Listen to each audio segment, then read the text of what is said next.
Te alabaré, oh Dios, con todo mi corazón. Contaré todas tus maravillas. Me alegraré y me regocijaré en ti. Cantaré a tu nombre, oh Altísimo. Mis enemigos volvieron atrás, cayeron y perecieron delante de ti. Porque has mantenido mi derecho y mi causa. Te has sentado en el trono, juzgando con justicia. Reprendiste a las naciones, destruiste al malo. Borraste el nombre de ellos eternamente y para siempre. Los enemigos han perecido, han quedado desolados para siempre, y las ciudades que derribaste, su memoria pereció con ellas. Pero Dios permanecerá para siempre. Ha dispuesto su trono para juicio. Él juzgará al mundo con justicia y a los pueblos con rectitud. Dios es refugio del pobre, refugio para el tiempo de angustia.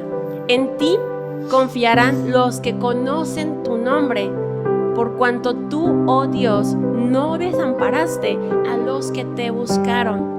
Canta a Dios que habita en Sión, publica entre los pueblos sus obras, porque el que demanda la sangre se acordó de ellos, no se olvidó del clamor de los afligidos.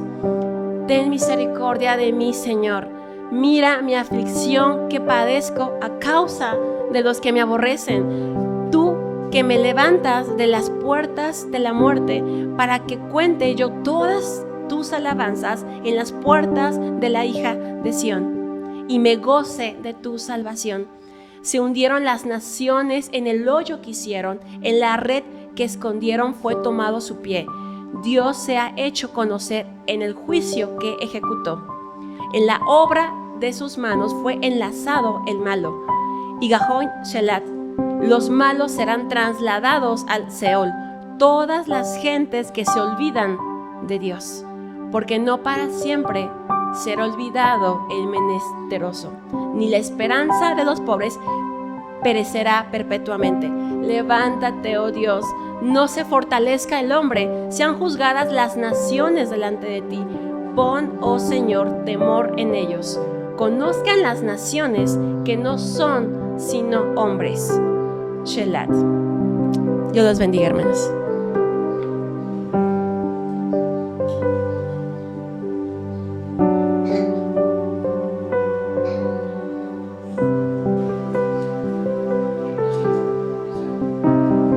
El Salmo 10 le toca a ellos, pero le toca a Fernanda. Perdóname. Bien.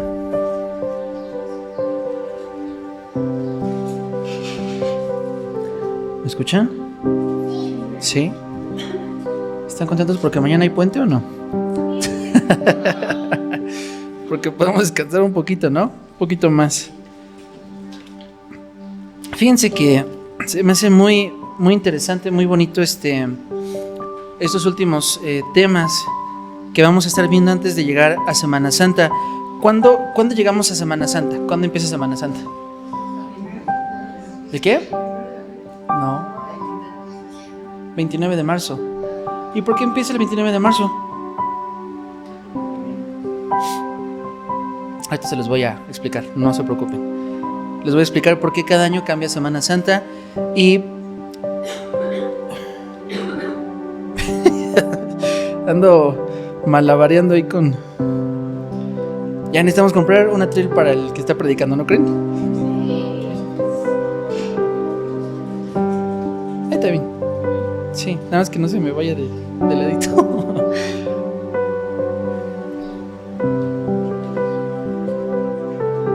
Listo. Bueno, gracias a Dios, mi amada iglesia, el tema de hoy lo quise dividir en dos partes porque es un poquito largo, extenso, y yo quiero que podamos entender una cosa referente a la segunda venida de nuestro Señor, que es algo que nosotros como iglesia tenemos que saber. Ya lo compartí ayer y ya lo explicaba él en nuestro aniversario. ¿Qué significa el nombre de nuestra iglesia? ¿Alguien sabe qué significa el nombre de nuestra iglesia? Confraternidad Cristiana Maranata. ¿Qué significa Maranata? Cristo viene, perfecto. Creo que todos aquí coincidimos en ese punto, que nuestro Señor, que Jesucristo regresará pronto por su iglesia. Pero aquí quiero preguntarles, ¿cómo sabemos nosotros que Jesús regresa pronto? ¿Cuáles señales?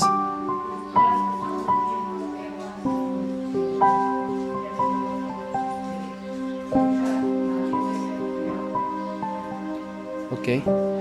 Sí, es parte de lo que Esperancita está diciendo, pero hay dos en específico que quiero mencionar y que hablaré con más detalle del por qué nosotros creemos que Jesús regresa pronto. No sé, a ver, Fer, Fufitos, Fer, Jackie, Josie, ¿qué más me pueden decir de la segunda venida de Jesús? Bueno, primero, la segunda pregunta, ¿están convencidos de que Jesús regresa pronto? Perfecto. Ay, qué bonito se siente. Amén, gloria a Dios.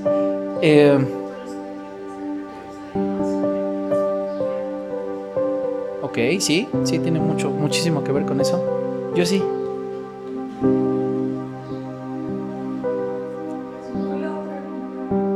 No, o sea, ¿tú por qué piensas o por qué entiendes que Jesús regresará pronto?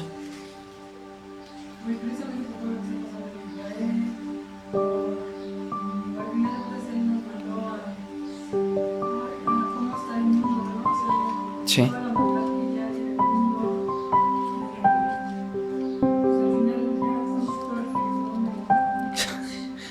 Yo creo que sí.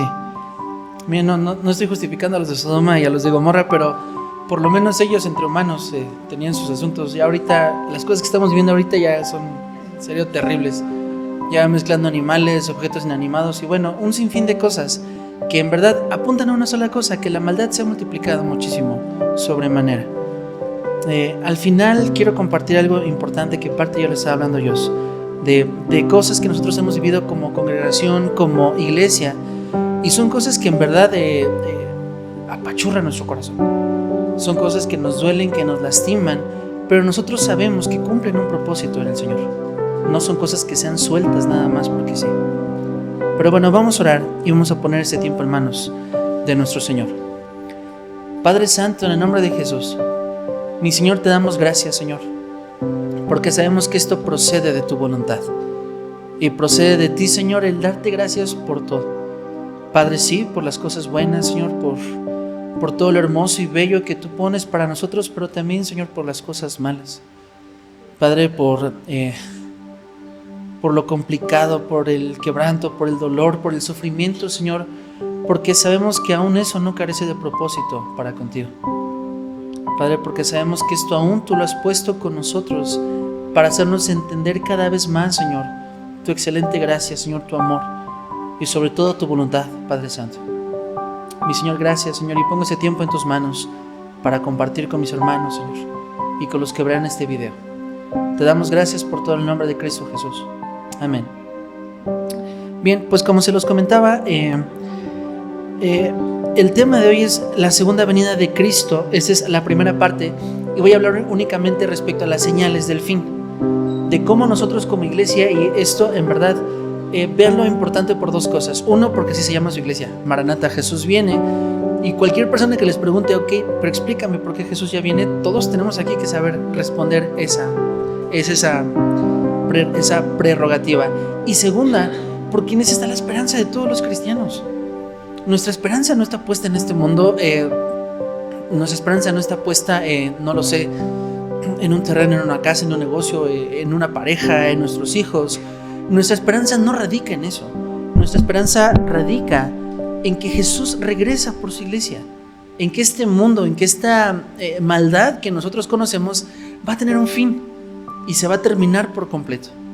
Entonces, vamos a lo primero. Y como ya se les decía, toda esta semana se desarrolla en 8 días principalmente, en el día de Pascua.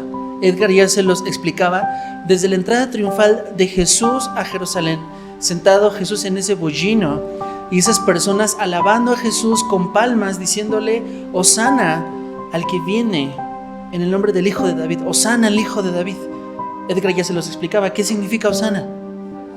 Sálvanos, sálvanos. Yo no sé hasta qué punto esos judíos que estaban en Jerusalén lo decían conscientemente, hasta qué punto lo sabían, hasta qué punto no lo sabían. Pero sí les puedo decir una cosa, que esa es la entrada que Jesús merecía a cualquier lugar. No solamente a Jerusalén, sino a cualquier lugar donde Él viniera. Si nosotros pudiéramos vislumbrar y ver quién era Jesús, era para recibirlo así y con mucha mayor intensidad y con muchísima mayor fuerza. Porque estamos hablando del Rey soberano de toda la tierra, estamos hablando de Jesús. Entonces Jesús estaba en Betania, Jesús estaba con sus amigos, resucita a Lázaro y dice, voy a Jerusalén. Y quiero especificar una cosa, Jesús estaba evitando regresar a Jerusalén porque Él sabía que la próxima vez que sus pies tocaran Jerusalén, nunca más iba a volver a salir de ese lugar, por lo menos con vida. Jesús sabía que iba a morir. Y para mí es muy impresionante ver una cosa, mi amada iglesia, que Jesús regresa a Jerusalén, lo reciben como un rey, y como ya Liz y los ancianos se los hemos explicado muchísimas veces, esas mismas personas que estarían aclamando a Jesús, Hosana, Hosana, son las personas que 4 días después se estarían gritando, crucifícalo, mátalo, no tenemos otro rey sino el César. Así de voluble es el corazón del hombre, así de cambiantes somos nosotros si no estamos cimentados en la roca. Al finalizar haré una hermosa separación que creo que ustedes cada vez comprenden más, acerca de los entendidos, acerca de los que entendemos, o por lo menos entendemos lo básico de la gracia de Dios, y personas que nunca alcanzarán a entender quién es Dios. Pero bueno, Jesús viene y entra en la entrada triunfal y vienen a celebrar algo importante que es la Pascua. Alguien dígame, ¿qué es la Pascua? No son los conejitos, y no son los huevitos de chocolate que se esconden. Eso no es Pascua. ¿Qué es Pascua? ¿Qué se celebra en la Pascua? Exacto. La Pascua es la salida de Israel de Egipto y su entrada a la tierra prometida. Y cómo Moisés lo saca con mano dura, y cómo vienen estas plagas, y cómo pasa todos esos sucesos que ya los estaremos viendo los días martes, viendo la vida de este Moisés en el Éxodo, pero culmina con un hecho importantísimo, que es la 10ª plaga, que es el ángel de la muerte, con la matanza de los primogénitos. Pero algo importantísimo, y no es casualidad, mi amada iglesia, porque tenemos 3 semanas para entrar a Semana Santa, no es casualidad ninguna que la muerte de nuestro Señor fuera en la celebración de Pascua, que es la celebración más importante, es más importante de todas las festividades judías. Y de hecho yo podría decírselos sin temor a equivocarme, y es la celebración más importante del mundo, más que Navidad, más que el natalicio de Benito Juárez, que nos da un puente, más que cualquier otra festividad en el mundo. Lo más importante que el mundo podrá celebrar es la Pascua, porque eso cambió la historia por completo de la humanidad. Pero bueno, ¿por qué la Pascua se cambia? Ya, listo. ¿Por qué la Pascua se cambia cada año? ¿Y por qué no cae siempre en la misma fecha? Porque a veces cae en abril, a veces cae en marzo, a veces se va moviendo un poquito. Bueno, el calendario judío se basa en el sistema lunisolar, es decir, los cambios observables de la luna y del sol. Si se acuerdan de ellos, ¿no? De la luna y el sol, cómo van cambiando las estaciones. Así es como los judíos miden el tiempo. Cada mes judío comienza con la luna nueva, con la luna naciente, con la luna creciente. Este mes dura aproximadamente entre 29 y 30 días. Por eso es que cambia, porque sabemos que febrero tiene menos días. Cuando es bisiesto, cada 4 años tiene un día de más. ¿Vale? Y bueno, hay meses que tienen 31 días, como marzo, como no sé qué otro mes tiene 31 días, agosto, julio, bueno, no sé. Hay varios meses que tienen más de 31 días. Entonces, los judíos se basan con las estaciones solares y lunares, no con los días como nosotros los podemos conocer. Por eso es que cada 12 meses lunares, ahí me equivoqué, no es linares, es lunares, suman aproximadamente 354 días. Por eso cada año cambia la Pascua. Vale. Bien.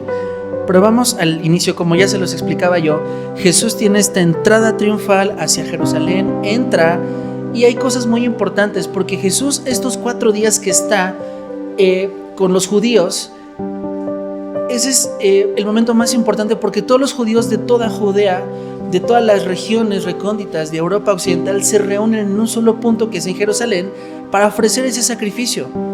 Ya le estaremos explicando nosotros con mayor detenimiento, hablando del Éxodo, pero una vez al año un sumo sacerdote entraba al patio, ofrecía un sacrificio por todo el pueblo, entraba al lugar santo donde se preparaba, estaba el lavacro hecho con espejos de bronce para ver si no tenía imperfecciones, a ver un barrito barbachín, me tengo que rasurar, si estaba limpio yo para entrar a la presencia de Dios. De hecho, la vestimenta sacerdotal estaba hecha de tal modo para que el hombre no sudara. Era una ropa interior que llegaba hecha de algodón, por cierto, desde el pecho hasta abajo para evitar sudar. Porque el sudor es abominable para Dios. ¿Por qué? Porque habla del esfuerzo del hombre para autosatisfacer o poder proveer alguna situación en su casa. Entonces el sumo sacerdote incluso no dormía una noche antes para no tener un sueño por ahí medio feito, medio malo. Y bueno, era una preparación impresionante para estar en la presencia de Dios, que yo lo he puesto como un simbolismo. Las personas que nos paramos aquí al frente tenemos que procurar tener esa misma preparación, sin pecado, sin tomarlo a la ligera juego, sabiendo que estamos aquí representando a Dios mismo y a la voz de Dios. Y cuando yo me paro aquí al frente al hablar a todos ustedes, estamos hablando de algo muy importante. Y si yo antes sé que estuve pecando y sé que estuve haciendo cosas que no le agradan a Dios, ¿cómo me paro delante de ustedes? Mi amada iglesia, es un principio, se da de lo que se tiene. Nosotros damos, nosotros compartimos de lo que está aquí adentro.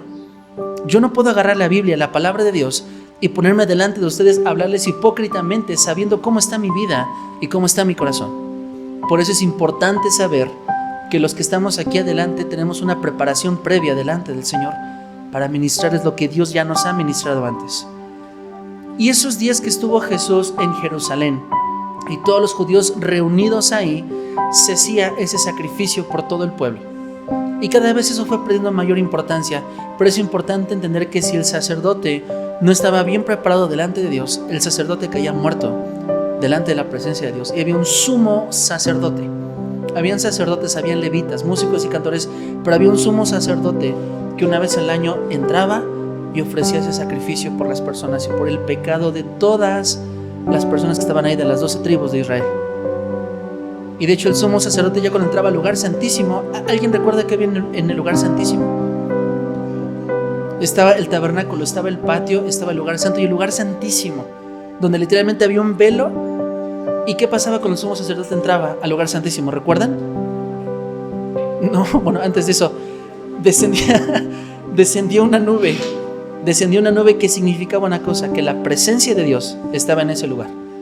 En muchas ocasiones incluso se escuchaban voces y truenos, y lo que hacían las 12 tribus que acampaban al lugar del tabernáculo era humillarse delante de Dios. El tabernáculo estaba diseñado de tal manera para que todo el pueblo pudiera estar cerca del tabernáculo, es decir, cerca de la presencia de Dios.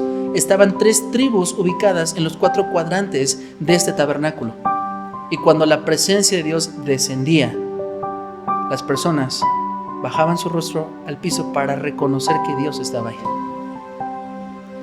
Yo no sé si nosotros hubiéramos estado en el Antiguo Testamento, las cosas que nosotros hubiéramos podido vivir y sentir cuando viéramos al sumo sacerdote entrar a aquel lugar y viéramos que Dios escuchaba las oraciones. Y bueno, el sumo sacerdote entraba, cerraba el velo, es decir, había una separación entre el resto del pueblo y el sumo sacerdote. Y como bien le está explicando Jesse, si el sumo sacerdote tenía algo malo dentro de sí, o había pecado, o había algo que no le agradaba a Dios, en ese mismo momento el sumo sacerdote caía muerto. Por eso parte de la indumentaria del sumo sacerdote tenía una campanita, porque el sumo sacerdote se estaba paseando por el lugar santísimo, y si dejaban de escuchar esa campanita significaba que Dios le había quitado la vida. Se me hace bien interesante escuchar a las personas cuando dicen que han tenido experiencias y encuentros con Dios. Todas las personas que escuchamos en la Biblia que han tenido encuentros con Dios están aterrados. Daniel, los 3 apóstoles, cuando Jesús se transfiguró delante de ellos, todas las personas que han tenido un encuentro con Dios están aterradísimas, hasta que Jesús, curiosamente, hasta que Jesús viene y dice: tranquilos, soy yo, no pasa nada, soy yo. ¿Por qué?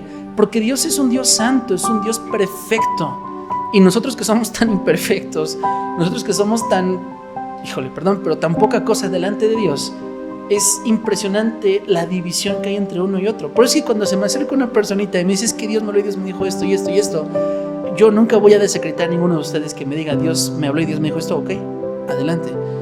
Pero cuando escucho las cosas que me dicen y no, cosas tan banales y tan absurdas, como Dios me dijo que sí tengo que ir acá, o Dios me dijo que me tengo que casar con fulanito de tal, o Dios me dijo que esto sí es para mí, yo digo, ok, sí, pero no hay cosas más importantes.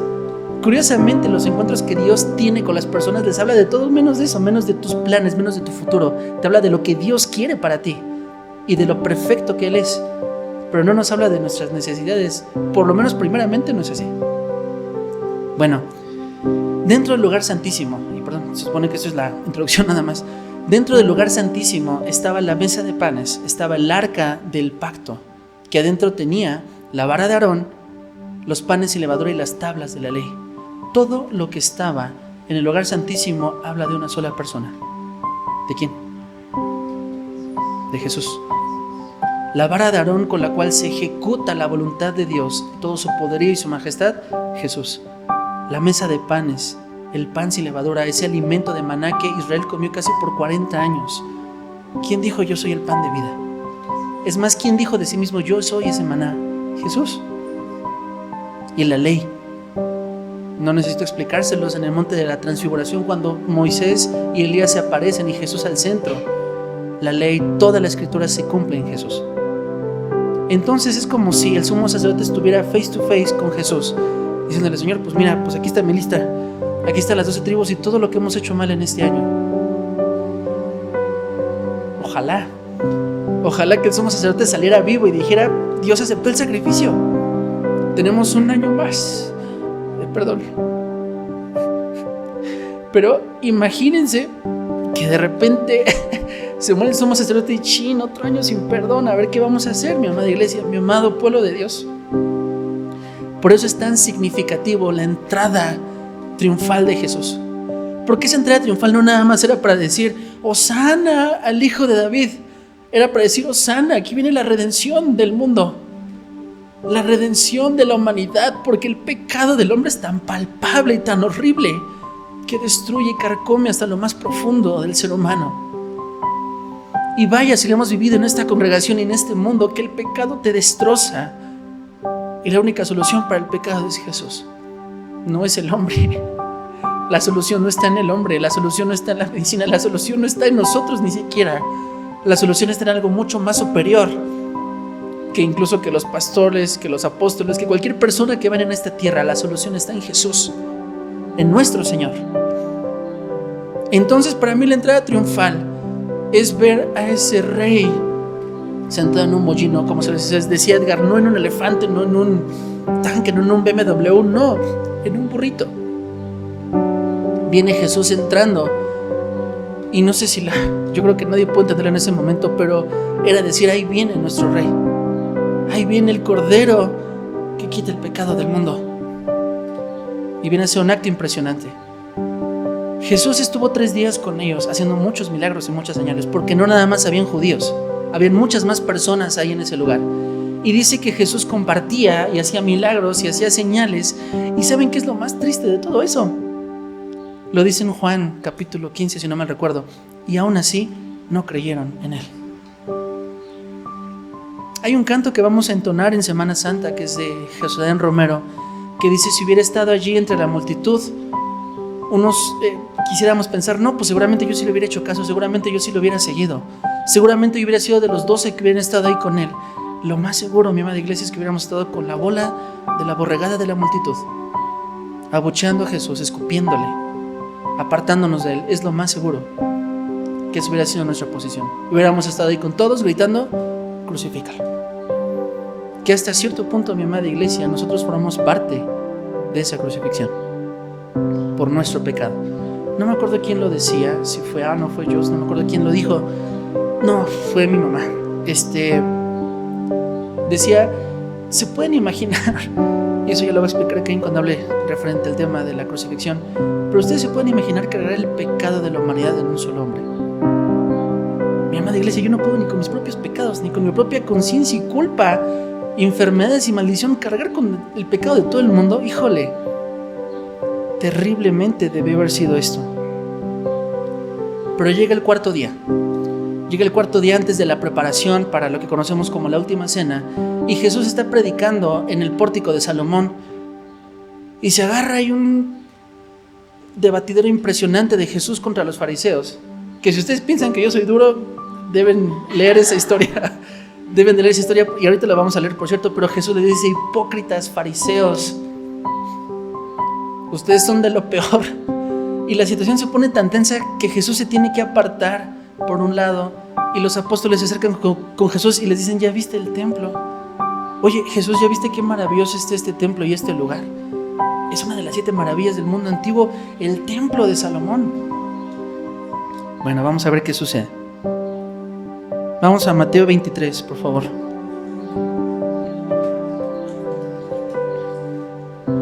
Mateo capítulo 23, verso 37. Mateo 23, 37. Jesús está con sus apóstoles y les dice una cosa: de cierto les digo que no quedará piedra sobre piedra en este lugar. Y de hecho hasta la actualidad es así. Yo les he compartido cómo está la geografía actualmente en Jerusalén, en Israel. Del templo de Salomón no quedó nada más que un muro. Y donde estaba el templo de Salomón ahorita están 2 plazas y 2 mezquitas que están de los musulmanes. Pero no está el templo que originalmente estaba ahí. Bueno, Jesús les dice: no va a quedar aquí piedra sobre piedra. Ustedes lo saben, que fue el general Vespasiano romano quien destruyó el templo por segunda vez e hizo un desastre ahí impresionante en el año 70 después de Cristo, que hasta la fecha y hasta la actualidad no hay templo donde Israel pueda adorar. Jerusalén, Jerusalén, Jesús sale al monte de los olivos, y de los montes de los olivos está más o menos, no recuerdo la distancia exacta, pero lo alcanzas a ver perfectamente bien. Del monte de los olivos puedes ver perfectamente bien Jerusalén. Que ahorita Jerusalén actualmente está la Jerusalén antigua, y alrededor construyeron que es la nueva Jerusalén. Pero en ese entonces solo estaba la Jerusalén antigua, y Jesús está viendo a lo lejos. Y Jesús dijo: Jerusalén, Jerusalén, que matas a los profetas y apedreas a los que te son enviados. ¿Cuántas veces quise juntar a tus hijos como la gallina junta sus polluelos debajo de tus alas, pero tú no quisiste? He aquí, tu casa es dejada desierta, porque les digo que desde ahora no me verán hasta que digan: bendito el que viene en el nombre del Señor. Y eso pasará mucho tiempo después. Esta palabra es fuerte para Jerusalén, mi amada iglesia, pero es una palabra para nosotros también. Porque muchas veces Jesús dice: cuántas veces les quise ministrar, cuántas veces les quise dar bendición, pero tú no quisiste escuchar. Porque preferiste antes tu soberbia, porque preferiste antes lo que tú querías para ti mismo que lo que yo quería darte para ti. Por eso es que me bendice mucho esta chamaca de aquí cada vez que comparte y cada vez que ministra, porque la mejor alabanza que sale del corazón es cuando tu corazón está humillado y está contrito delante de Dios. Dios nos va a escuchar con excelentes notas musicales y con una actitud de arrogancia y de soberbia de mírame cómo canto y soy perfecto, o ante un corazón humillado. Dios desciende.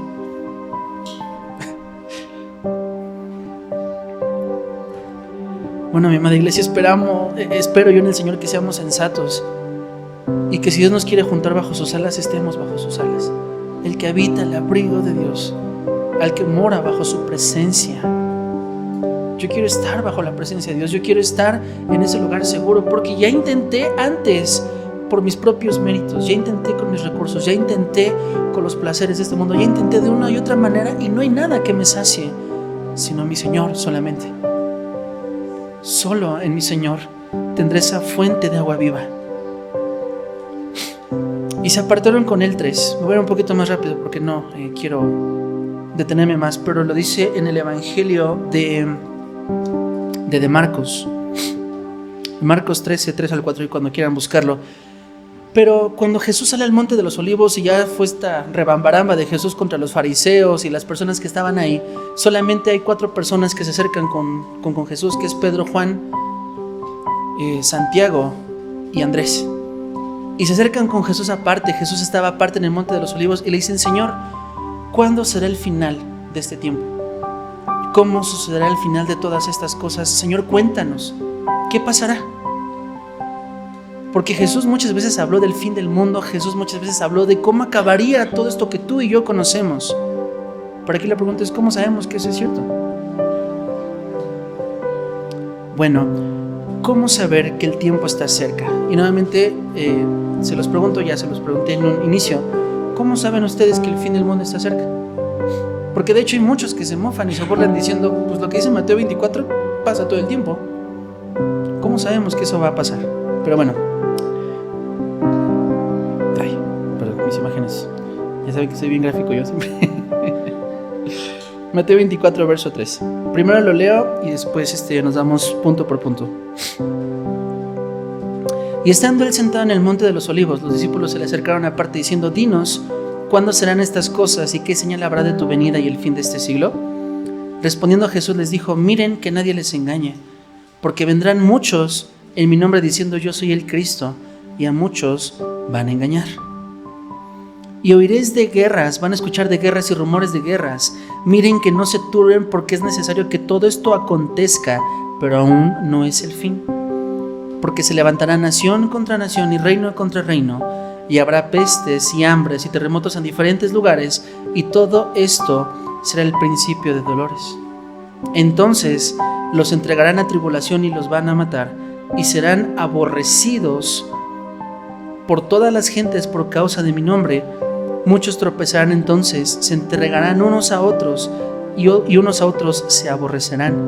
Y muchos falsos profetas se levantarán y engañarán a muchos, y por haberse multiplicado la maldad, el amor de muchos se enfriará. Y aquí me detengo tantito. Vamos a hablar de los últimos 6,000 años de historia que ha tenido la humanidad. Muchos de aquí llevamos historia, tanto de México como historia universal.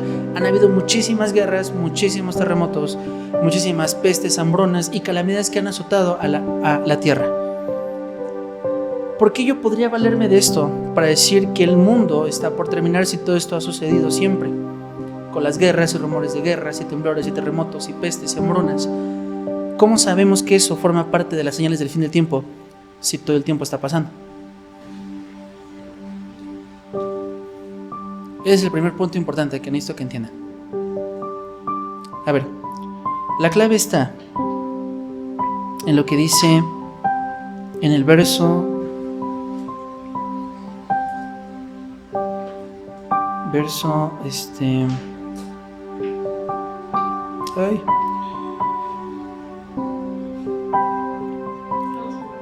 no, estamos en Mateo capítulo 24, donde dice, más esto es principio de dolores. ¿Mande? Sí, el 8. Y todo esto será principio de dolores. No lo voy a leer por cuestiones de tiempo, pero en Romanos 8, 21, 23 dice que la tierra clama como con dolores de parto. Aquí la clave para poder entender todo esto y lo del principio de dolores que está hablando aquí, que está hablando de ese tipo de dolor también, porque lo habla también en Marcos y en Lucas, se está refiriendo a un hecho importante. ¿Cómo son los dolores de parto, mi amada iglesia? ¿Cómo? Fuertes. Pero ¿cómo es el proceso? Lo voy a poner un ejemplo con mi propia esposita. Cuando Yesel iba a nacer, Lizzie empezó con dolores un poquito fuertecitos y espaciados, más o menos cada 2 o 3 horas. Y ya fuimos con el doctor y no, tienes 2 de dilatación, pero pues puedes acudir al hospital hasta que de dilatación tiene por lo menos más de 9 centímetros. Y los dolores son más constantes y más fuertes para saber que el alumbramiento se acerca. Cuando habla de dolores de parto referente a todo este tipo de cosas es algo similar. Y ahorita les voy a dar unos datos, ¿vale? Para que podamos entender un poquito más. Todas las guerras, todas las pestes, terremotos y estas calamidades que está hablando Jesús van a ser cada vez más constantes hasta que el tiempo del alumbramiento se acerque. Es decir, antes, hace 6,000 años habían guerras, sí, pero no tantas como las hay ahora. Hay pestes, sí, pero más ahorita que en cualquier otro siglo que ha habido. Y para eso están, mis amados hermanos, las cifras. No son cosas que yo estoy inventando. Entonces, ¿cómo sabemos que el tiempo se acerca? Porque esto cada vez es más constante, a tal punto que la tierra y la iglesia y todo el mundo está gritando como una mujer que está a punto de dar a luz porque ya el tiempo está cerca. Vamos primero. Tiempos de angustia para el pueblo de Dios. Eso es a lo que se define en Mateo capítulo 24. Y lo vamos a leer ahorita en Daniel capítulo 12. Todo esto que lo resume de el engaño de los anticristos, de la guerra, de las pestes, hambrunas, todo lo que habla en Mateo capítulo 24 apunta a una sola cosa. Apunta a una sola cosa, que son tiempos angustiosos para la iglesia. Específicamente para la iglesia, mi amada. Iglesia hermosa, bella, preciosa. Porque esto para el resto del mundo y de las personas no va a representar gran cosa. Para ellos va a ser como un martes en la mañana. Va a ser cualquier cosa. Ya estamos acostumbrados a escuchar que la guerra contra el narcotráfico, que la guerra de Israel contra y Estados Unidos contra Irán y contra todo Oriente Medio y Rusia contra Ucrania, son cosas, y eso es de las que sabemos nosotros, pero ya estamos acostumbrados a eso. Que otra vez el sarampión, que otra vez la viruela, que el COVID, y les puedo asegurar que dentro de unos años va a venir otra enfermedad nueva. Lo más seguro es que sí. Eso no les sorprenda, porque eso va a seguir habiendo en todo el mundo. Pero según lo que dice en Mateo capítulo 24, y estas que están enumeradas, váyanlas identificando mientras que yo les voy diciendo, ¿cuáles son las señales del fin del siglo y de tu venida? Respondiendo, Jesús les dijo: miren que nadie los engañe. Primer punto, tengan cuidado con los engaños. Miren que nadie les engañe, porque vendrán muchos en mi nombre diciendo: yo soy el Cristo, y a muchos se engañarán, muchos anticristos. Ahorita les doy cifras y datos de personas que se autoproclaman a sí mismos Cristos. ¿Cuántas religiones? Bueno, no me quiero adelantar eso, pero hay muchas religiones y sectas que están fundadas en un hombre en particular. No están centradas en Dios, no, en un hombre o en una persona. Habrán verso 6: y escucharán de guerras y rumores de guerras. No se turben, porque todo esto es necesario, pero aún todo esto no es el fin. Se levantará nación contra nación y reino contra reino. Y no está aquí hablando Jesús únicamente de reinos humanos. Y habrán pestes. Pestes, entiéndase, cualquier tipo de peste, enfermedad, bicho, virus, bacteria, cualquiera de esos. Habrán hambres, hambrunas y terremotos en diferentes lugares. Y todo esto es el principio de dolores. Ese es el principio que marca la pauta del fin. Pero bueno, engaño. No necesito explicarlo muy bien, ¿no? Referente al tema del engaño. ¿Alguna vez ha venido alguna persona a engañarlos a ustedes para poder obtener algo de ustedes? ¿O aquí ninguno hemos sido engañados? Yo creo que todos aquí por lo menos una vez hemos sido engañados. Ya sea para que obtengan algo de nosotros o simplemente para que seamos confundidos. Bien, pero vamos por partes. Hablando del anticristo. No lo voy a leer, pero está en 1 de Juan 4, de 1 al 4, donde dice que el espíritu del anticristo ya opera en este mundo. Y es muy diferente a Satanás y a sus demonios. Estoy hablando del anticristo. El espíritu del anticristo ya está en este mundo. ¿Y cuál es el papel principal del anticristo? Usurpar el lugar que le corresponde a Cristo. Por eso es que todo este tipo de sectas y de religiones fundadas con base a un nombre, tengan mucho cuidado. Incluso hay iglesias cristianas que se han fundado bajo la premisa de algún hombre. Tengan mucho cuidado con eso. Una iglesia no puede estar centrada en el hombre o en el pastor o en un grupo de personas en particular. La iglesia debe estar centrada en Cristo. Hombres como Joaquín son de la sal del mundo junto con su papá. Hombres como Joseph Smith. Hombres como... Hay muchísimos ejemplos, la verdad. Pero quiero darles un dato y, bueno, para los que no me creen, ahí tienen ChatGPT para que lo puedan preguntar. En los últimos 50 años han habido muchísimas personas que han afirmado ser el Cristo, el Mesías o el ungido de Dios. En los últimos 50 años. Estamos hablando de que más de 1,200 personas alrededor del mundo se han proclamado decir: yo soy el Cristo, yo soy el Mesías. ¿Y saben qué es lo más impresionante? Que hay personas que lo siguen y hay personas que fielmente están ahí atrás de ellos. ¿Cómo pueden ustedes identificar un falso Cristo o una persona que no viene de Dios? ¿Cómo lo identificarían ustedes?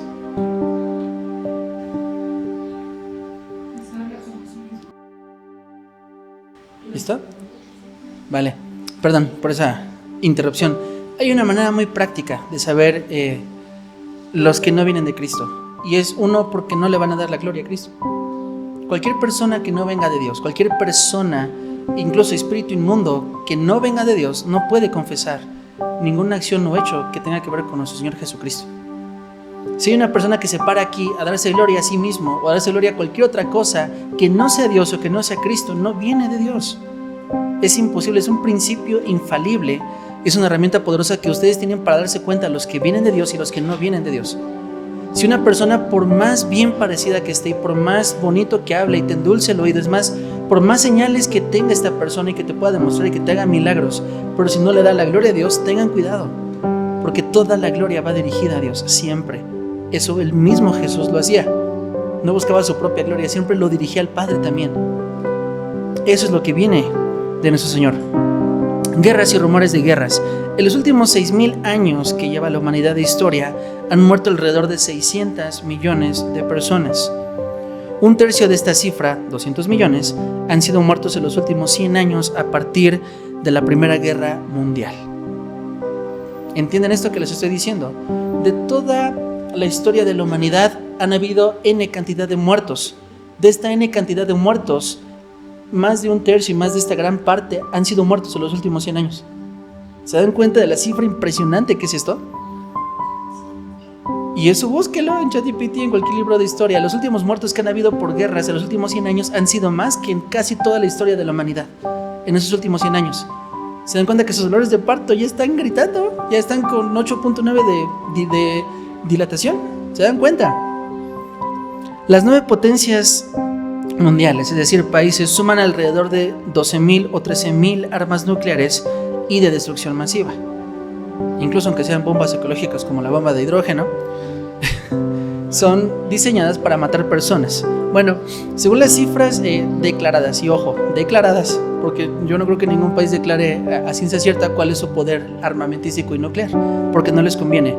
Perdón, antes de entrar a los datos, hay un tratado que está establecido por todo el mundo, principalmente por la OTAN, de cómo deben ser las guerras. Y sobre todo de por qué no se pueden utilizar armas nucleares, como lo hizo Estados Unidos contra Japón, con Hiroshima y Nagasaki. Esta regla implícita dice de que, podemos tener poder militar armamentístico nuclear, pero sin usarlo, o sea, solo para tenerlo como prevención. Había un tratado que estaba vigente hasta el 2026 entre Estados Unidos y Rusia, que como se darán cuenta, son las principales potencias en tener poder nuclear de destrucción masiva. Ese acuerdo ya se terminó en este año. Y Estados Unidos dice, ¿sabes qué? No lo quiero renovar. ¿Esto qué nos da pauta?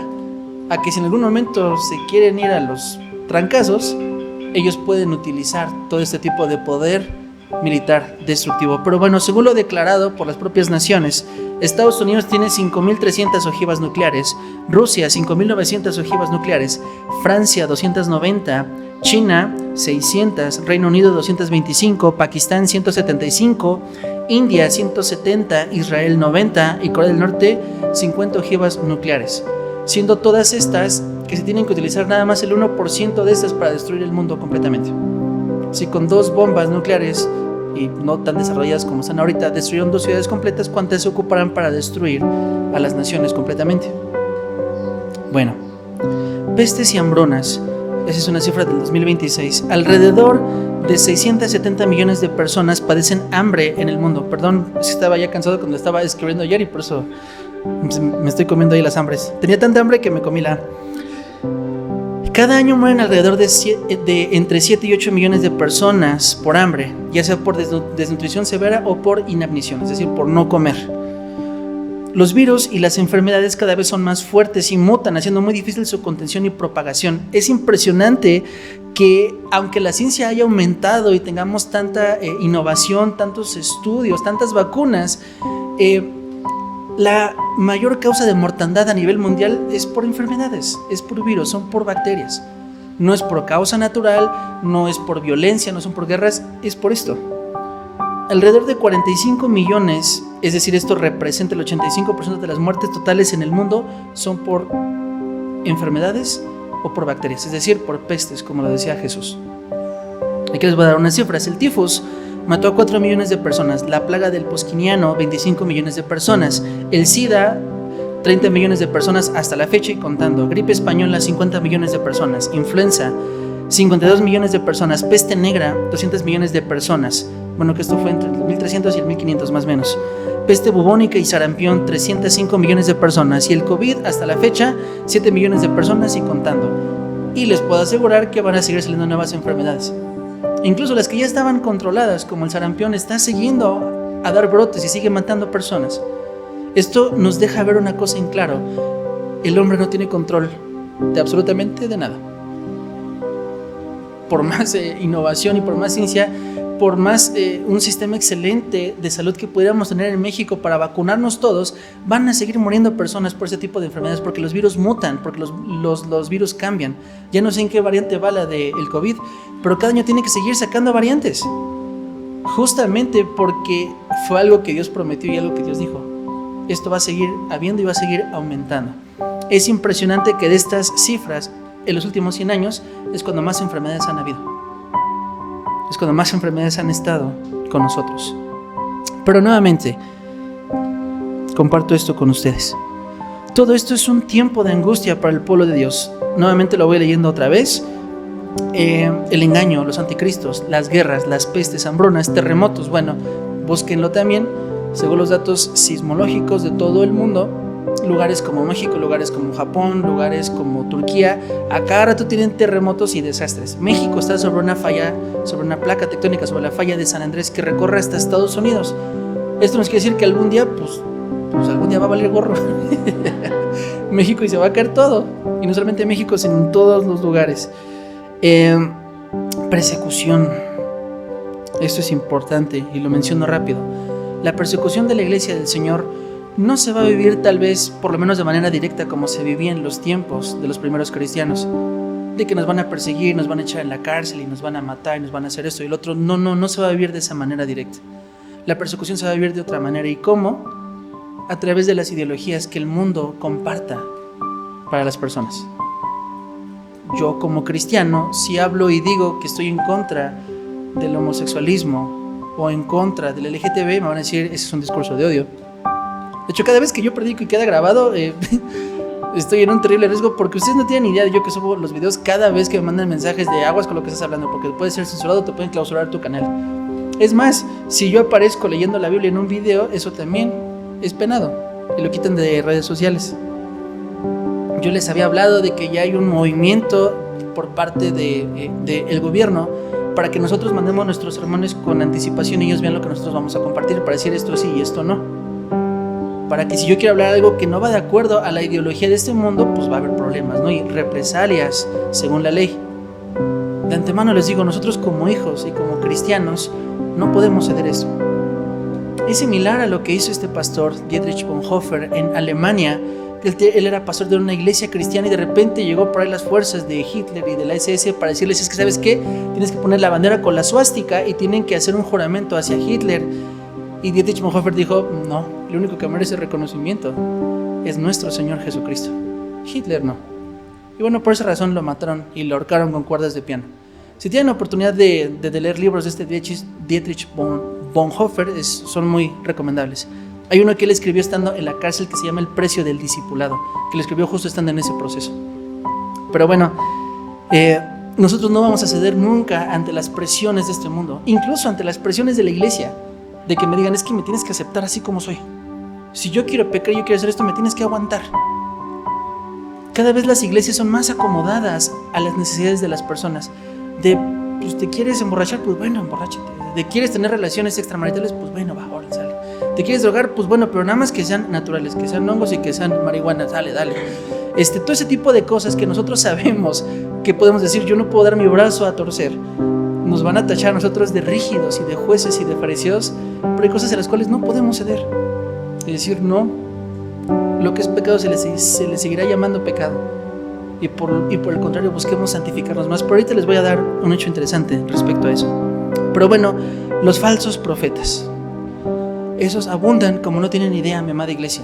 Estamos en una era de infoxicación de información. ¿Y por qué digo infoxicación? Porque recibes información de todos lados. Ahorita cualquier persona con un celular se cree una experta en cualquier tema. Nada más tienes que entrar a redes sociales, TikTok, Facebook, Instagram, X, no sé, la que tú uses más, y vas a ver 20,000 videos de personas que te están dando recomendaciones, que te están pidiendo usar esto. Incluso temas cristianos, que yo cuando he visto unos digo, Dios mío santo, están completamente errados y equivocados. Estamos tan infoxicados y recibimos tanta información que ya no sabemos a quién hacerle caso. Está comprobadísimo científicamente, Jessica nos puede hablar eso en temas de psicología, que si una persona tiene más de 3 opciones para poder decidir, genera ansiedad en ti. Porque antes las opciones eran muy simples, es derecha o es izquierda, es para adelante o es para atrás.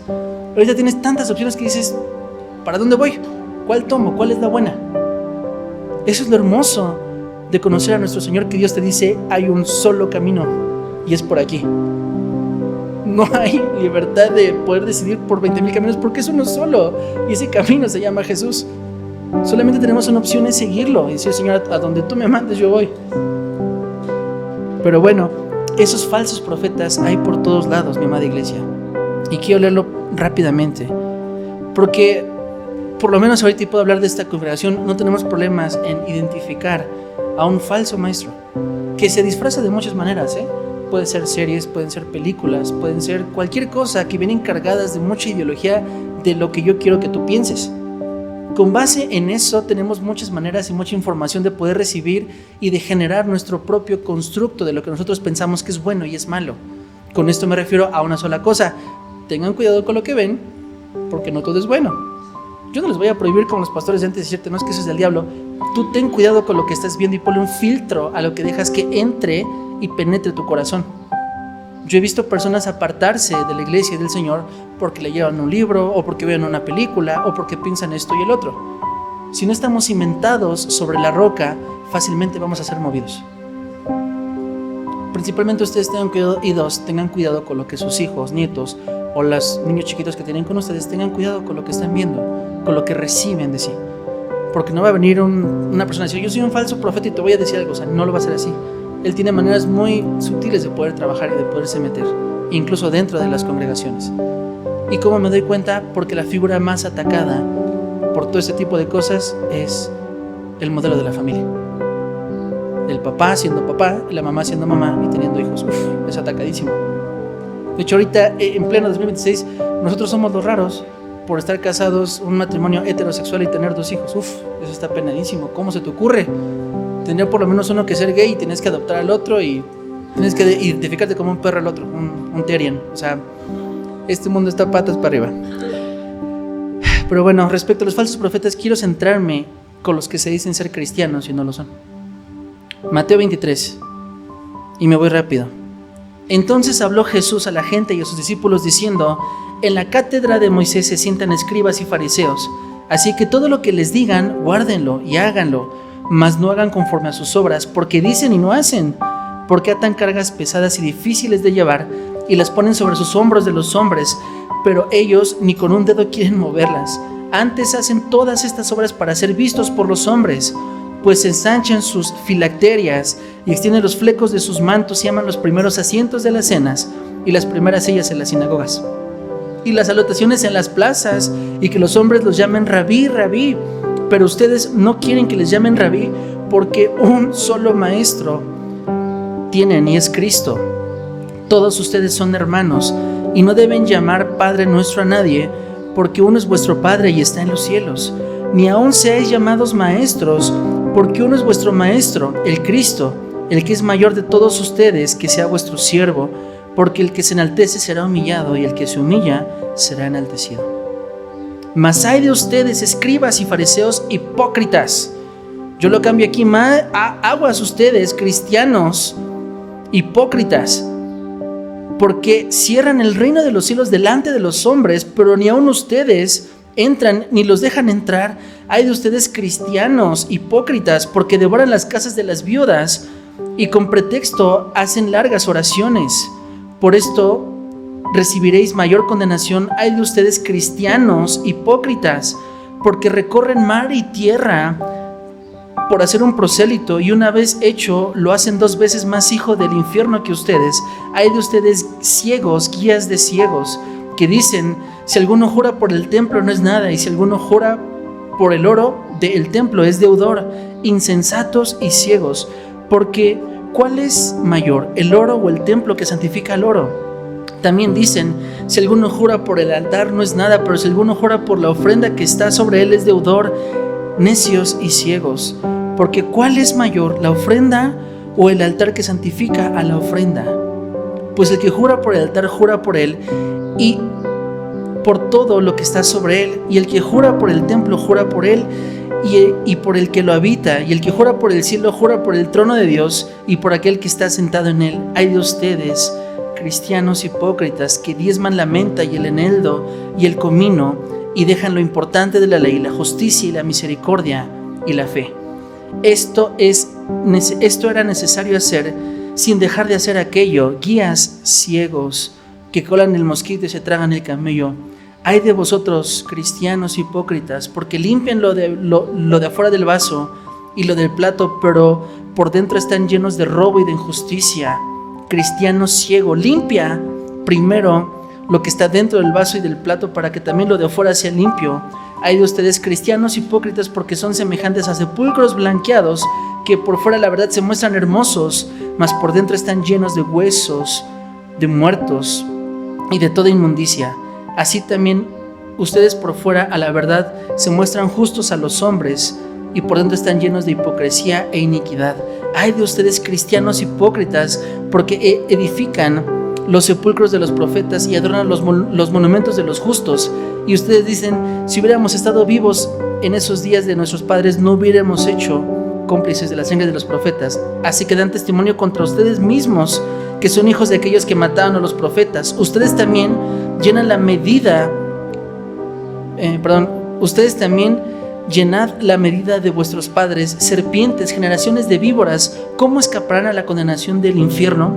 Por tanto, he aquí, yo os envío profetas y sabios y escribas, y de ellos a unos mataréis y crucificaréis, y otros los van a azotar en las sinagogas, y los perseguiréis de ciudad en ciudad, para que venga sobre ustedes toda la sangre justa que se ha derramado sobre la tierra, desde la sangre de Abel el justo hasta la sangre de Zacarías, hijo de Berequías, a quien mataron en este templo y el altar. De cierto les digo todo esto, de cierto os digo que todo esto vendrá sobre esta generación. Bien, me voy un poquito más rápido. Después de los falsos profetas, provoca algo que es directo y habla sobre la maldad. Cuando tú estás en una sociedad donde ves injusticia, cuando tú estás viendo que incluso dentro de las iglesias se viven todo este tipo de cosas, lo que va a traer en ti es confusión, miedo, inseguridad y decir, híjole, en ningún lugar estamos seguros ya. Si dentro de tu propia casa no encuentras esa paz y esa tranquilidad, ¿dónde más la vas a encontrar? Ni en el mundo, ni con las personas, ni en tu trabajo, ni en cualquier otro lugar donde te metas vas a encontrar esa tranquilidad. Y por eso es que el amor de muchos se ha enfriado y se seguirá enfriando por haberse multiplicado la maldad. Vamos a Daniel capítulo 12, ya casi termino.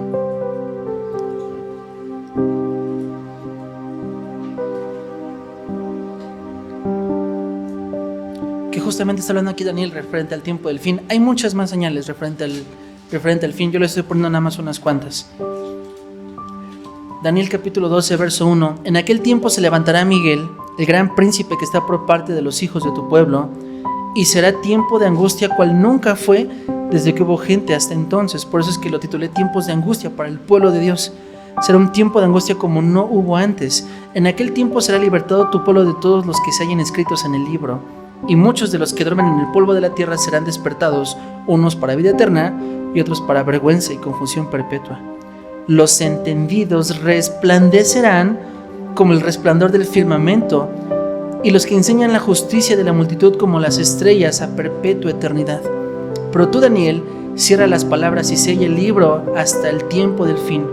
Muchos correrán de aquí para allá y la ciencia se aumentará. Aquí me detengo tantito.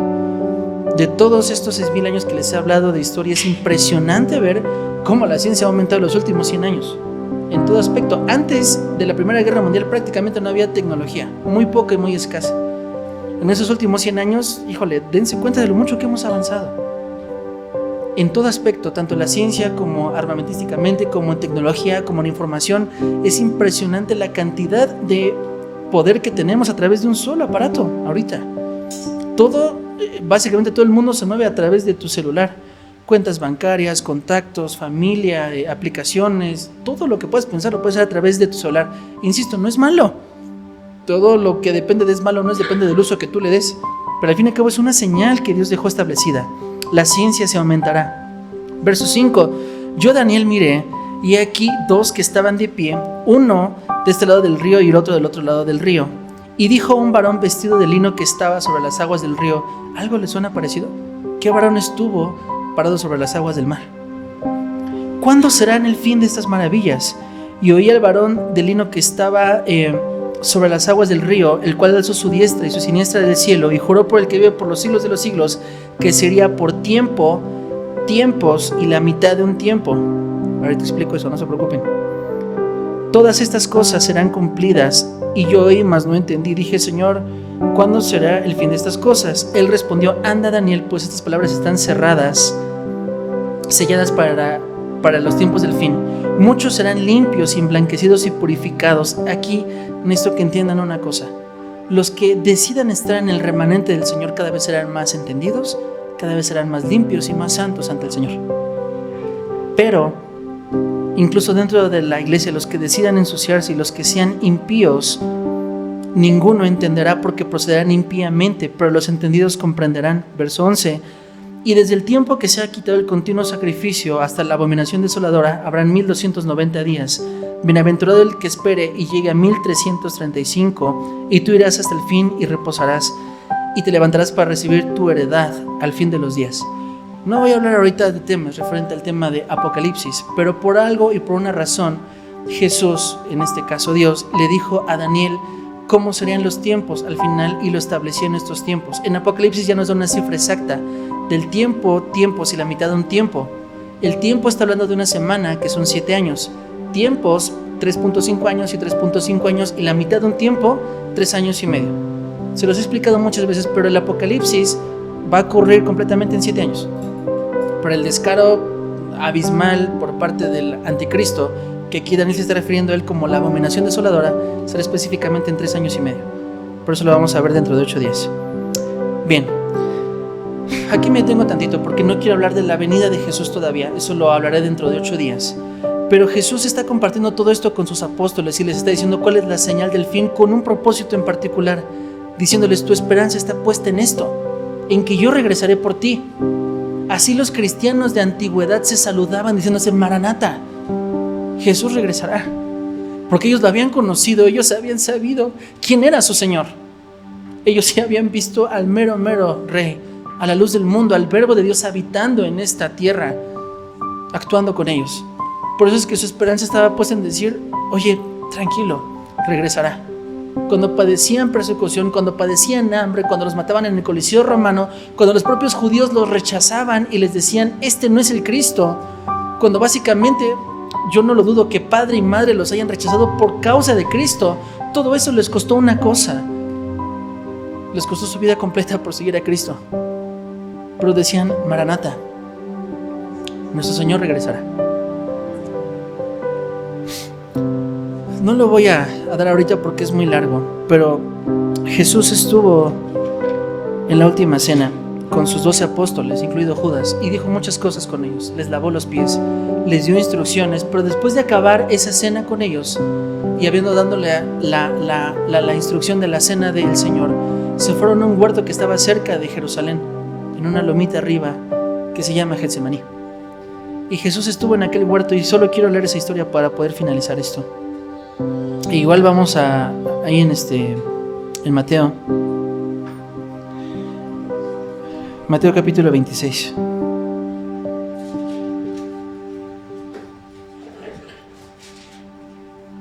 (26, 36).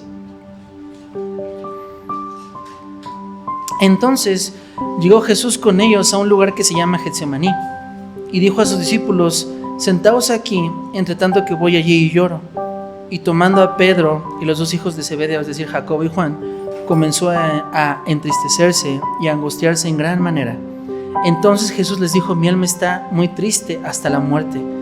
Quédense aquí y velen conmigo. Yendo un poco más adelante, se postró sobre su rostro, orando y diciendo: Padre mío, si es posible que pase de mí esta copa, pero no sea como yo quiero, sino como tú. Vino luego a sus discípulos y los halló durmiendo, y le dijo a Pedro: ¿así que no habéis podido velar conmigo una hora? Velen y oren para que no entren en tentación. El espíritu, la verdad, está dispuesto, pero la carne es débil. Otra vez fue y oró por segunda vez, diciendo: Padre mío, si no puede pasar de mí esta copa sin que yo la beba, hágase tu voluntad.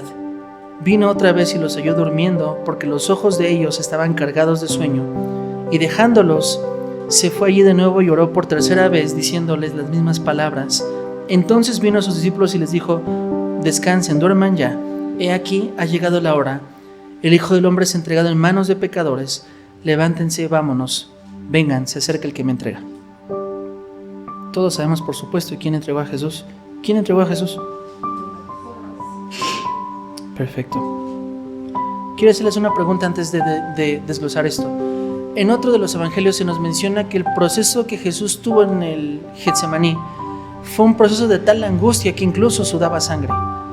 ¿Por qué Jesús estaba tan angustiado? ¿Por qué Jesús estaba tan triste y por qué su alma estaba tan abatida? ¿Por qué?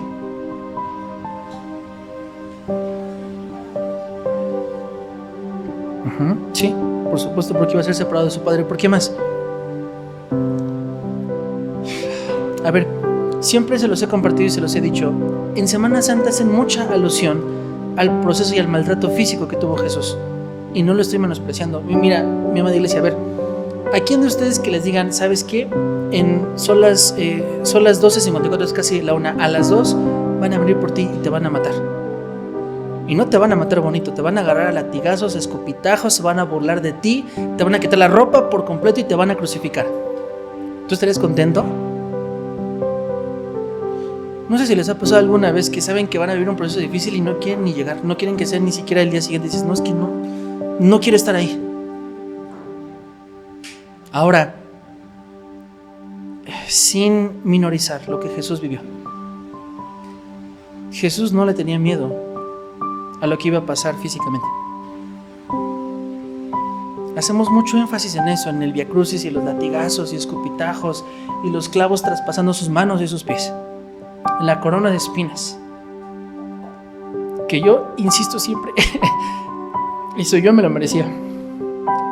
Jesús no le tenía miedo a eso. Jesús le tenía miedo a su Padre. Por eso estaba angustiado hasta la muerte, porque se ve que iba a cargar el pecado de la humanidad sobre él mismo, y porque su Padre lo iba a abandonar. Y no solamente su Padre, sino todo el mundo, los 12 apóstoles, su iglesia amada, su amado Israel, todo el mundo completamente en ese momento iba a estar contra Jesús. Porque mientras que tu Padre estaba juzgando todos los pecados de la humanidad sobre ti, Satanás regocijándose pensando que era una victoria, y por los que estás muriendo abajo se están burlando de ti, ni siquiera te están agradeciendo el sacrificio. Están diciendo: otros salvó y a sí mismo no se puede salvar. Resucitó a Lázaro y míralo, se está muriendo. Míralo, escúchalo, llámale. Digo, no me estoy adelantando porque todo eso lo va a decir Cain. Pero todo ese proceso en la cruz no fue un proceso para nada bonito. No es como las películas que tenía su taparraba puesto, el crucificado era completamente encuerado, sin ninguna prenda, porque era un momento para exhibir a la persona. Un crucificado no tenía derechos. Cuando un pretor romano decía ibis ad crucem, irás a la cruz, en ese momento pierdes tus derechos de ciudadanía, todo lo que tú tenías, y eres lanzado al pueblo para que te peguen, para que te bofeteen, para que se burlen de ti, y al fin y al cabo acabes crucificado. Por eso es que Jesús estaba así, en el huerto de Getsemaní. ¿Y saben qué es lo más tremendo de esto? Que dices: bueno, tengo a mis 3 íntimos, que me vieron transfigurarme unos días antes, que me vieron en la entrada triunfal, que me han visto hacer milagros, que me han visto caminar sobre las aguas. Llamé a uno de ellos a que viniera a las aguas a caminar conmigo. Van a estar conmigo. Yo creo que si vas a vivir un proceso difícil, quieres a tu familia cerca. Cuando vives algo difícil, pues quieres a los tuyos cerca y abrácenme, apapáchenme. Y se estaban durmiendo. No es un principio bíblico y no lo tomen como tal, pero cuando dice la palabra de Dios que oremos en todo tiempo, ¿cuál es el mínimo tiempo que tenemos que orar diario? Aquí Jesús lo está estableciendo: 1 hora. Ni 1 hora han podido orar.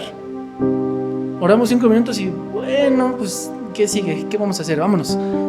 Oramos 2-3 minutos y ya vámonos. Me sorprende gratamente que las oraciones de esta Giselle cada vez son más largas que las que Liz y yo tenemos. Cuando oramos los tres juntos y Giselle se pone a orar, sus oraciones son largas. Y digo, o sea, necesitamos ejercitarnos en la oración. Acuérdense de la aplicación, por cierto, Pray Crew. Pónganse a orar, humillémonos delante de Dios. ¿Cuánto? Por lo menos 1 hora. Y Jesús dice, ni 1 hora han podido orar conmigo. Estaban cansados, sí, dice en otro evangelio que los ojos estaban cargados de sueño, estaban cansadísimos. El espíritu está dispuesto, pero la carne es débil, muy débil. Bien, ya para poder terminar, y quiero, híjole, es preciosísimo cómo lo hace Jesús. Pero Jesús se acerca con sus apóstoles y les dice, miren, se acerca el que me entrega, vamos. Se acerca a Judas y le da un beso y le dice, Judas, amigo, con un beso me traiciones. Yo les puedo asegurar que Jesús lo amó hasta el último momento. Incluso hasta su último instante vivo en la cruz, les puedo asegurar que Jesús amó a Judas, porque era su amigo. Él sí lo consideraba amigo íntimo, cercano. Dijo, Judas, con un beso me traicionas. Solamente lo voy a leer, no lo busquen. Habiendo dicho esto, Jesús salió con sus discípulos, hasta el verso 3. Judas pues tomó una compañía de soldados y alguaciles, de los principales sacerdotes y de los fariseos, y fue allí con linternas, antorchas y armas. Pero Jesús, sabiendo todas las cosas que iban a suceder, se adelantó y les dijo, ¿a quién buscan? Le respondieron, a Jesús Nazareno. Y él les dijo, y hasta la piel se me enchina, yo soy. Y estaba también con ellos Judas, el que le entregaba, y cuando él les dijo, yo soy, retrocedieron y cayeron a tierra. Volvió pues a preguntarles Jesús, ¿a quién buscan ustedes? Y ellos dijeron, a Jesús Nazareno. Y Jesús les dijo, les he dicho que yo soy. Pues si me buscan a mí, aquí estoy, pero dejen ir a estos, para que se cumpliese lo que estaba dicho. De los que me diste, ninguno se perdió. Se me hace bien hermoso, en verdad, que Jesús en todo momento tuvo cuidado de sus apóstoles, hasta el último momento. Porque Jesús puede haber dicho, pues ni modo, ya nos agarraron, muchachos, pues vámonos todos juntos. Así como dijo este Tomás, pues vamos todos y que nos maten a todos. Jesús dijo, no, a ellos no los tocan, aquí estoy yo. Se me hace, en verdad, muy precioso ver cómo Jesús, incluso con esa aflicción, con ese dolor, dijo, ellos no me los tocan, por lo menos ahorita no. Si vienen por mí, aquí estoy yo. Que esa frase de decir yo soy es mucho más profunda de él decirles, sí, yo soy Jesús. Esa frase de yo soy es decirles, yo soy el que soy. Yo soy el Dios de Abraham, de Isaac y de Jacob. Lo que les dijo antes de que Abraham fuese, yo soy. Ese yo soy que escuchó en la zarza Moisés hablar y decir, yo soy, me envía. Yo soy, está aquí delante de ustedes, por eso es que se fueron de nalgas. Pero nuevamente les dijo, yo soy el que buscan, pero estos se van, no me los tocan. Porque Jesús ya lo había dicho antes, en Juan 10, verso 1, yo soy el buen pastor, y el buen pastor de la vida por sus ovejas. Qué grado de amor, en verdad, qué grado de misericordia ver que alguien se ponga en tu lugar. Todos nosotros, mi amada iglesia, como lo dice en Isaías capítulo 53, a la una nos hicimos tontos, necios y nos apartamos de Dios, y aún con todo eso Él te amó, sabiendo las veces que le ibas a fallar, sabiendo lo que te ibas a equivocar, sabiendo que ibas a preferir darte un mar de vueltas en tu mente y decir pobrecito de mí, y te ibas a autocompadecer y todas las tonterías que tú y yo íbamos a cometer, y aún así Él decidió amarnos y decir, pero a ellos no los tocas. Ya la va a hablar Kenny, no me quiero adelantar en ese tema, pero eso es lo que representa la cruz. Lo que tú te merecías, justamente alguien lo pagó por ti. Imagínate que tienes una deuda millonaria imposible de pagar en el banco y te dicen, pues te vamos a meter a la cárcel, mijo chulo, y pues no sé, como en otros países, pues te vamos a quitar la vida porque no pudiste pagar tu deuda. Y que de repente llegue alguien a decirte, yo ya pagué esa deuda, qué descanso, qué peso te quitas sobre los hombros. y muy pocos aprecian esa gracia. Muy pocos aprecian a ese maestro, a ese rabí, que se nos olvida una cosa, que era Dios, sí, pero también era hombre. Y todo el proceso que Jesús iba a llevar en la cruz lo iba a vivir como hombre. Yo no se lo deseo a nadie vivir eso que Jesús vivió. A veces no pueden ni con ustedes mismos. ¿Cuántos cristianos desertan de congregaciones y de la iglesia? ¿Cuántas personas se apartan por cositas así? No pueden ni con ustedes mismos si quieren cargarlo de las demás personas. Quédense con esto, mi amada iglesia. Jesús dice: yo soy el buen pastor, y el buen pastor da la vida por sus ovejas. Y Jesús dijo también: no hay más grande amor que aquel que da su vida por alguno de sus amigos. Porque toda la Biblia, porque todo el cristianismo, porque todo lo que Dios se trata, se basa en una sola cosa: en el amor. No se basa en cuánto yo conozca de Biblia, no se basa en qué santo sea yo y qué ejemplo les puedo dar. Se basa en el amor, que nos demostremos los unos a los otros. ¿Y cómo conocer el mundo que hemos venido de Dios? Por el amor que se tendrán los unos a los otros. Todo se basa en el amor, absolutamente todo. Vamos a terminar aquí, mi amada iglesia. Trae otros 2 versículos, pero los voy a dejar para dentro de 8 días, que son los 2 versículos que siempre les he dicho, hablando de Israel y hablando de la apostasía. Pero vamos a dejarlo para dentro de 8 días, hablando de la segunda venida de Jesús. Pero lo que quiero con lo que se queden con hoy es esto: aprendamos a valorar a nuestro Señor, a valorar. A veces tenemos las cosas tan fáciles que pensamos que incluso somos merecedores, pero no saben con qué precio impresionante se compró tu paz. Así es que lo único que podemos hacer es pagar de vuelta, no te alcanza, pero sí puedes ser agradecido, agradecida, y vivir tu vida en gratitud a ese Señor y decirle: Señor, aquí estoy. ¿Qué hay que hacer? Como lo decía Alicia hace un momento, Dios te dice: bueno, ¿qué hay que hacer? Pues bueno, ya te dejé una instrucción: vayan y hagan discípulos, enséñales, transmíteles lo que tú también ya recibiste. En eso se va a convertir Maranata. Vamos a dejarlo hasta aquí, mi amada iglesia. Vamos a orar y vamos a terminar este tiempo sabiendo una cosa: que Él regresará. Las señales cada vez van aumentando más. Concluyo el tema dentro de 8 días para dejarles bien establecido cómo sabemos que el fin del mundo se acerca. Pero algo que es impresionante es que dice Jesús mismo en Mateo capítulo 25: y serán como los días de Noé, que se burlaban de él y decían: te loco, si nunca ha llovido, ¿cómo que se va a inundar la tierra? Y van a entender hasta que ven el agua descendiendo sobre ellos. La gran mayoría de las personas en este mundo no van a entender hasta que vean descender al Hijo del Hombre, viniendo en su poder y en su gloria. Pero el tiempo será demasiado tarde ya. Vamos a orar, mi amada iglesia. Padre Santo, en el nombre de Jesús, mi Señor, te damos muchas gracias, Padre, porque se acerca cada vez más, Señor, este momento de celebrar, Señor, Semana Santa. Padre, de poder recordar lo que hiciste por nosotros, Señor. Y Padre, para nosotros cada una de tus palabras son de inconmensurable valor, porque todo lo que está en esta tierra y en este mundo pasará, Señor.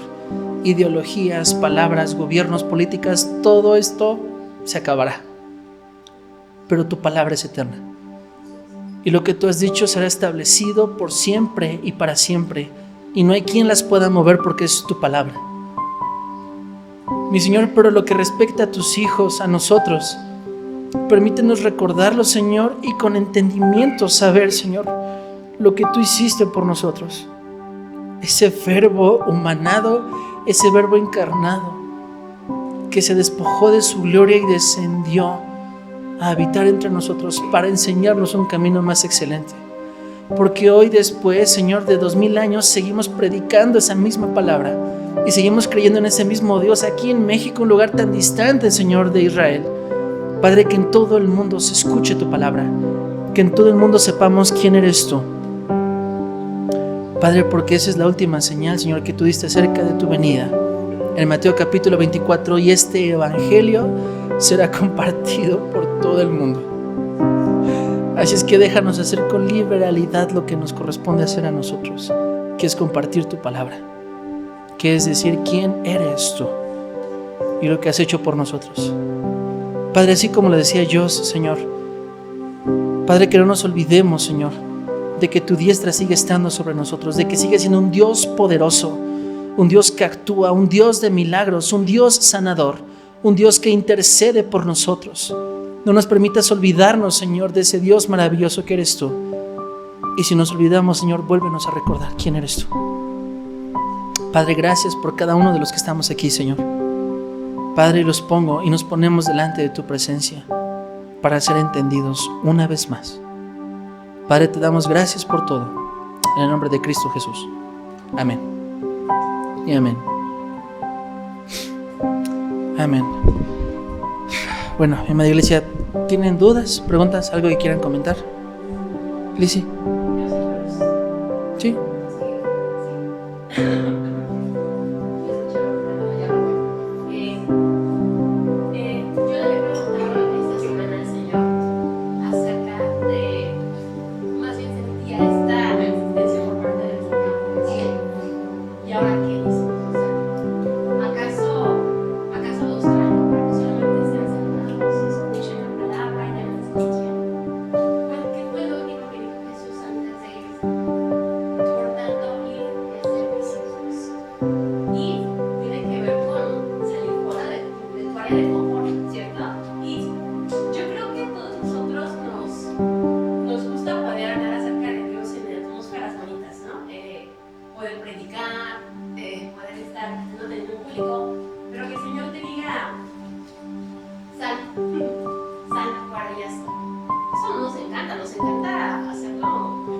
Nos da miedo. La pregunta es, ¿estamos listos para ir con una persona fuera y hablarle acerca de Jesús?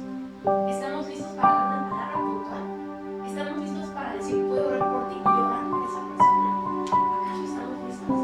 Porque el Señor me dijo, sí, ¿qué están haciendo, iglesia? Entonces yo decía, no, Señor, a mí confírmame, porque yo soy de confirmaciones. Y dice, Señor, confírmame porque yo no sé. Entonces el Señor ayer me dijo este versículo.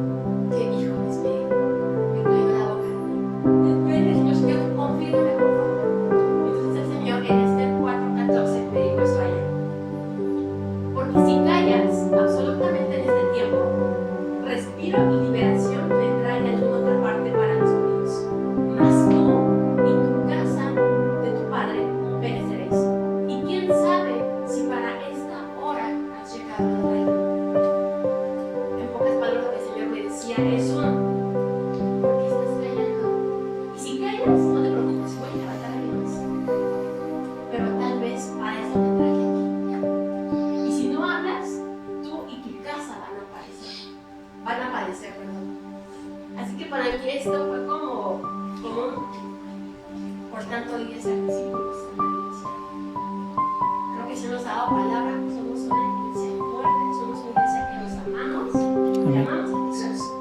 No podemos dejar esto solamente aquí. Hubo un hombre que hace 2 años, como dice el pastor, dio su vida por nosotros. Tenemos bastante que dar y compartir. Hay tanta perdición allá afuera que no nos podemos quedar aquí. Por eso, lo siguiente que les quiero decir es que tengo una tarea a cada uno de ustedes. La próxima semana, cada uno de ustedes va a buscar a Dios en su intimidad, en ese lugar donde nosotros tenemos el Dios, y va a decir, Señor, dame una palabra para una persona de la puerta. Ustedes van a buscar a Dios, acerca de Dios va a poner a uno de ustedes. Y ustedes van a escribir una carta con esto, puede ser un versículo, puede ser una carta que diga, amado hijo, te digo esto. Así que el Señor va a poner cada uno de ustedes y esa carta, nada más, esta va a ser su primera aportación evangelística, solamente una carta con un mensaje para ellos. ¿Qué voy a hacer yo después de semana? Vamos a salir, yo me voy a salir, si les quiero acompañar, con una cartulina con sobres y con el carta de cada uno de ustedes. Le voy a decir a una persona afuera, bueno, te regalo algo de esa carta. Elige un sobre, la persona va a elegir cualquier sobre, va a agarrar esa carta y va a ser la palabra que Dios te dio a ti para esa persona. Y ese va a ser su primer acto evangelístico de muchos que va a haber. Así es. Vamos a iniciar. Y también si Dios puso su corazón de así como hablar a la gente acerca de Jesús, es momento. Porque los tiempos ¿Están gozosos con lo que les está comentando Lizzy? Porque más bien los veo preocupados. Así como de, ay, Dios mío, así como de, es como de, a ver, tengo que pagar tanto, a ver qué voy a hacer. O sea, así los noto. A ver, mi amada iglesia, necesitan entender una cosa: Dios va a estar con ustedes. Así es que tranquilos. Y de esto Dios ya nos había hablado a todos nosotros. Necesitan 3 herramientas principales y 2 ya las tienen. La otra se las voy a dar ahorita, porque así Dios lo ha puesto en mi corazón. Pero la primera herramienta ya la tienen ustedes. ¿Cuál es la instrucción? Id y haced discípulos. ¿Cuál es la primera instrucción? Sal. O la instrucción es, esperen y hagan discípulos a que ellos lleguen. ¿Esa es la instrucción de Jesús? No. Salgan. En lo que llevo predicando aquí, que van ahora 17 minutos con 7 segundos, por lo menos 15 personas se han parado a leer el cartel que está afuera. Y es un cartel, no es una persona. El cartel es una más evangelización ahorita que todos nosotros aquí. Entonces, ¿cuál es la instrucción? Salgan. Segunda herramienta. Ustedes miran, bueno, es que pastor, es que ¿cómo se evangeliza? ¿Qué digo? ¿Qué hago? ¿Qué te ha dado Dios? Conforme a la gracia que Dios te ha dado, da. A ver, les voy a poner un ejemplo muy burdo. ¿Alguien aquí se va a hacer postres? Aunque sea un pay de limón, ¿saben hacer postres? Ah, bueno. Háganse unos paisitos de limón y compártalos afuera. Una de las características de la iglesia primitiva es que tenían favor para con el pueblo. ¿Qué crees? Que pues Dios no me va a hacer postres, me quedan bien gachos. Bueno, eres una persona servicial, acércate con una persona y ayúdale. Y aprovecha para compartir de Cristo. Y el tercer punto importante que van a recibir en este momento es la profecía. Cuando Pablo habla acerca de los dones espirituales, dice: ojalá que todos hablaran en lenguas, pero sobre todo que profeticen. Porque cuando Dios te lleva a ministrar a una persona en la calle que tú no conoces, necesitarás de ese don para decirle de parte de Dios algo que ni siquiera tú mismo sabes. Vamos a orar también por eso, mi amada iglesia. No voy a darles un curso de cómo evangelizar, no vamos a darles una cátedra, porque ni siquiera nosotros mismos lo hemos hecho más que en pocas ocasiones. La instrucción de Jesús es: vayan. Así es que eso vamos a hacer a partir de ya. No les voy a decir, les voy a dar un mes para que, bueno, tenemos un mes para que, no, de ya lo vamos a hacer, ¿vale? Así es que vamos a orar nada más por esto ya para poder terminar, para poder comer, para poder retirarnos, pero no sin antes decirles: lo que ustedes padezcan por causa de Cristo no dejará de tener su recompensa. Así es que ánimo, amiga, eso tendrá su recompensa en el Señor. Y vamos a orar también ahorita por su abuelita, ¿vale? Como lo dijo Lizzie, y eso es importantísimo. Lizzie dijo: voy a salir y voy a hacer. Quien quiera seguirme, adelante. Así trabaja un hijo de Dios. Yo no voy a obligarlos a hacer cosas que no quieren hacer. Vamos a salir y los que quieran seguirnos, adelante. Los que no hay ningún problema, ¿verdad? No se sienten mal vistos, como no, o sea, pero es decisión de nosotros seguir a Cristo o decir: espérame tantito, no estoy seguro, ¿vale? Vamos a orar. Cierren sus ojos, por favor. Y aquí por eso quiero que cerremos los ojos, para que nadie se sienta exhibido.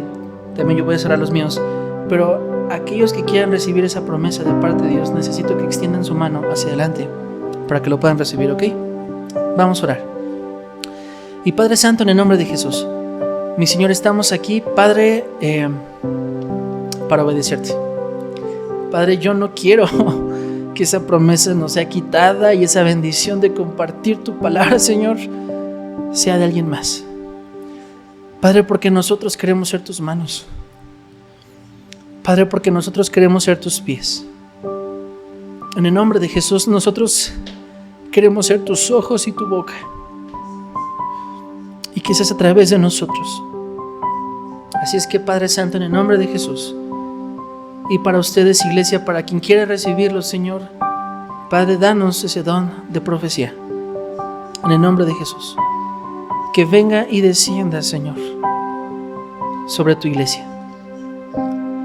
Padre, porque sé que no nos dejarás solos cuando salgamos y vayamos y demos tu palabra a las personas. Porque Maranata es una iglesia que evangelizará a muchas personas. Así es que, mi amada iglesia, en el nombre de Jesús, recíbelo. Y Padre Santo, en el nombre de Jesús, por último, pero no menos importante, queremos presentar a la abuelita de Dios, Señor, a la mami de Jackie, Señor, delante de ti, Padre, para rogarte y para pedirte, Señor, por ella. Padre, porque donde el hombre cierra puertas, Señor, tú abres, Señor, una más. Y si tú abras, nadie cierra, Señor, esa puerta. Yo sé que tienes un propósito con todo esto que están viviendo ellos como familia. Juan Carlos, Jacqueline, Señor. Yo sí, Señor. Y su abuelita. Sé que no carece de propósito, Señor, pero que dentro de este proceso puedan experimentar tu misericordia. Y Padre, esta semana que te vamos a estar buscando para recibir palabras, Señor, sé que tú la darás, Señor. Porque si nosotros tocamos, tú abrirás la puerta. Y en eso confiamos. Te damos gracias por todo. En el nombre de Jesús. Amén y amén.